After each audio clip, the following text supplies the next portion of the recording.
Assalamualaikum warahmatullahi wabarakatuh. Perkenalkan, nama saya Satyawati Nisri Anggraini dengan NIM 121706070. Saya dari Agroteknologi 2C. Pada video ini saya akan mengidentifikasi serangan hama pada tanaman bunga telang. Untuk mengetahui penjelasan lebih lanjut, perhatikan video ini. Mungkin bagi sebagian orang, mendengar nama bunga telang masih asing di telinga mereka. Oleh karena itu, mari saya perkenalkan bunga cantik ini. Bunga ini memiliki bentuk yang cantik dan warna biru yang mengkilap. Sebenarnya, bunga ini termasuk dalam kategori tanaman perdu yang tidak terlalu tinggi dan memiliki banyak cabang. Jenis tanaman perdu ini juga tidak mempunyai cabang yang tegak dan tumbuh rendah di dekat permukaan tanah. Bagian kelopak bunga ini memiliki warna biru yang terang mengarah ke warna ungu dengan warna putih pada bagian tengah. Pada tanaman bunga telang ini telah diserang oleh hama belalang hijau atau yang bernama latin Oxia sinensis. Dengan ukuran tubuh yang kecil, hama belalang bisa merusak tanaman dalam beberapa jam saja. Mereka memiliki kaki belalang yang besar yang membantu mereka melompat jarak jauh dari rumput ke rumput. Oleh karena itu, dalam bahasa Inggris, belalang disebut grasshoppers. Belalang dewasa juga memiliki dua pasang sayap, dengan sayap depan yang ramping dan belakang yang besar. Belalang diketahui mampu melompat sejauh 20 kali panjang tubuhnya. Antena pada belalang mengandung struktur sensorik yang merespons sentuhan dan bau. Mata yang sederhana berfungsi untuk merasakan intensitas cahaya. Mata belalang yang besar berfungsi untuk mencakup penglihatan yang luas. Belalang betina biasanya memiliki ukuran tubuh lebih besar daripada jantan karena ovipositornya. Setelah kawin dan siap untuk bertelur, maka belalang betina akan menggunakan ovipositornya untuk menggali lubang di tanah sehingga dia bisa bertelur.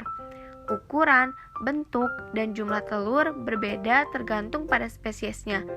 Belalang betina bertelur rata-rata 200 butir selama masa hidupnya. Penyebab tanaman bunga telang ini diserang oleh hama belalang hijau. Belalang hijau menjadi hama yang merusak bagi perkebunan. Pada fase soliter, belalang hijau hidup sendiri-sendiri dan tidak menimbulkan kerusakan bagi tanaman. Pada fase gregaria, belalang hijau hidup bergerombol dalam kelompok-kelompok besar, berpindah-pindah tempat, dan merusak tanaman secara besar-besaran.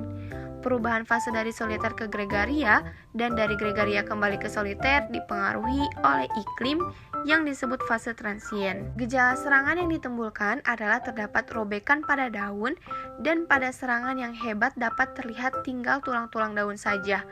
Gejala serangan belalang tidak spesifik, bergantung pada tipe tanaman yang diserang dan tingkat populasi. Serangan pada daun biasanya bagian daun pertama. Hampir keseluruhan daun habis termasuk tulang daun jika serangannya parah. Nafsu makan yang besar dikombinasikan dengan kemampuan untuk dengan mudah melompat atau terbang dari satu tanaman ke tanaman lainnya menjadikan belalang salah satu hama tanaman yang paling merusak. Mereka juga salah satu serangga yang paling sulit dikendalikan karena mereka bergerak sangat cepat berkat kaki belalang yang besar dan sayap yang aktif. Pengendalian hama belalang. Untuk mengendalikan hama belalang terdapat 3 cara. Yang pertama yaitu pengendalian secara kultur teknis. Pengendalian ini dilakukan pengolahan tanah dengan membajak lahan agar telur belalang terpapar sinar matahari dan mati, melakukan sanitasi gulma hingga membakar sampah. Yang kedua, pengendalian hayati. Pengendalian hayati belalang dengan memanfaatkan predator alami seperti tawon, semut, burung, katak, laba-laba, dan lainnya yang efektif memangsa kantung telur belalang yang ada di dalam tanah. Yang ketiga, pengendalian kimiawi. Pengendalian kimiawi dengan cara menggunakan insektisida berbahan aktif asepat, diazinon, karbosulfan untuk mengendalikan hama belalang ini. Terima kasih atas perhatiannya. Semoga video ini memberikan manfaat. Wassalamualaikum warahmatullahi wabarakatuh.